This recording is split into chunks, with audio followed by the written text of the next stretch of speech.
Just about every comedian in the world is gathered here in L.A. this week. Netflix is having a big comedy festival, and last night they had a roast of Tom Brady. It was a live roast, and all the major stars were there. My prediction, Iron Mike is gonna kill that baby. It'll be the only legal abortion in Texas. Well, look at that. Guillermo in the audience getting a little... Was it fun? It was great. It was good in person? Yeah, it was very good. I have to say, Tom Brady, I don't know why he did this, but he was a pretty good sport. It's hard to believe, only 13 years ago, Donald Trump was the subject of a big celebrity roast. People are hating on him because Trump is always firing people, but it's kind of okay because he completely let himself go anyway. Donald.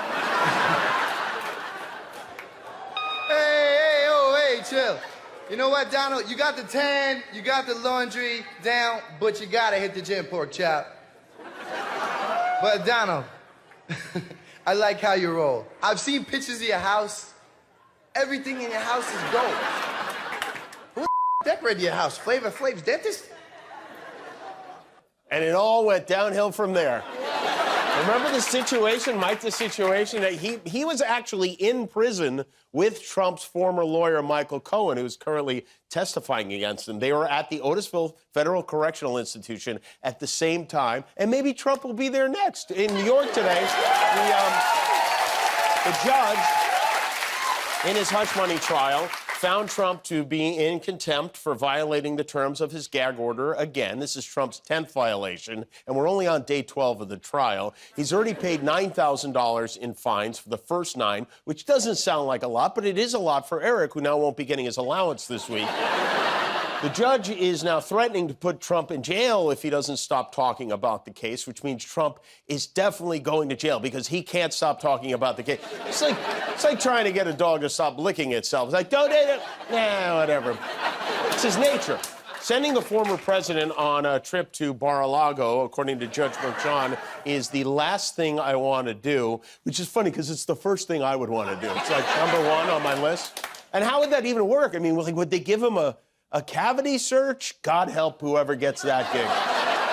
They might find Vivek Ramaswamy living up there. It's like a keister elf. The judge made it very clear today that incarceration is truly a last resort, but this is getting real. You know, they still haven't figured out what to do about the Secret Service if they have to lock them up. They might have to go to prison, too. Can you imagine that? You work your whole life to become a Secret Service agent assigned to protecting the president of the United States. Somehow you wind up doing 12-hour shifts in a prison cell with Count Flatula. Over the weekend, one of Trump's alleged former mistresses, Karen McDougal, the former Playboy Playmate, she had a story about a year-long affair she had with Trump. It was purchased specifically to be buried by Trump's buddy at the National Enquirer. She posted a picture of the book Catch and Kill while she was in a bathtub in what appears to be a private dining room at the Cheesecake Factory. I don't know. That's got to make him a little nervous. Every time she thinks of their affair, she has to bathe. Karen is expected to testify later this month. Well, you know, we've been talking about Stormy so much, we forgot about Karen, which will be fun for Melania. You know, on Saturday, Trump, he hosted an event at Mar-a-Lago for wealthy donors. It was a luncheon that included around a dozen potential running mates, all of whom are auditioning to be his number 2 on the exciting new reality competition show, So You Think You Can Pence. Only Donald Trump could end up with a running mate and a cellmate in the same month. But among the hopefuls are Marco Rubio, Elise Stefanik, J.D. Vance, and South Dakota Governor Kristi Noem, who I really love that she thinks she still has a shot. I mean, she had a shot. She used it on her dog.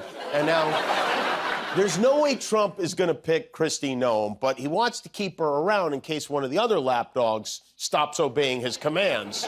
Kristi can drag him to the rock quarry and put him down. You know, every time, I've talked about this a few times, I always feel like half the audience thinks I'm kidding about the dog killing stuff. I'm not kidding. Kristi Noem has a book coming out tomorrow in which she brags about shooting her own puppy. And not just a puppy, this nomicidal maniac also murdered her goat. You put it in a part of a chapter called Bad Day to Be a Goat. And then after you shot the dog, you, quote, realized another unpleasant job needed to be done. Writing about shooting her puppy, her goat, and 3 horses might be the most damaging unforced error anyone has ever made. Not since Plaxico Burress of the New York Giants shot himself in the leg outside a nightclub to end his season and do 20 months in jail has a high-profile human being done this much damage to herself. And now she's trying to spin it like the ghostwriter somehow screwed her over, which, maybe the ghostwriter was the ghost of the goat. We don't know. And not only did she admit to shooting her pets, she also lied about meeting Kim Jong-un.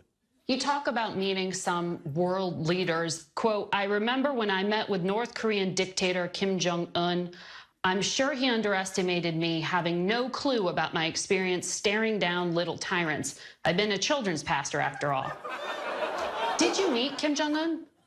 Well, you know, as soon as this was brought to my attention, I certainly made some changes and looked at this passage, and I've met with many, many world leaders, so I'm glad that this book is being released in a couple of days and that those edits will be in place and that people will have the updated version. So you did not meet with Kim Jong-un?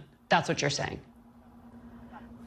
No, I've met with many, many world leaders, many world leaders. I'm not going to talk about my specific meetings with world leaders. I'm saying that this book is very, very good, and I've met with many world leaders. That's right. She's saying, all she's trying to say is the book is very, very good, and she's met with many world leaders, none of them being Kim Jong-un. Why would she even claim this? She's like the female George Santos, although sometimes George Santos is the female George Santos, so... And by the way, it's a shame that... It's really kind of a shame she didn't meet Kim Jong-un, because if anyone would be on her side when it comes to dog killing, I mean, that's the guy.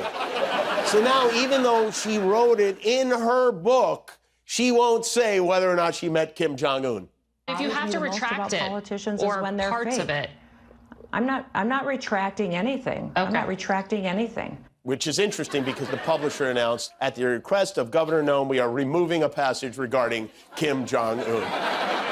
Oh, wait, is that what retracting means? Okay, in that case, I guess we are retracting something.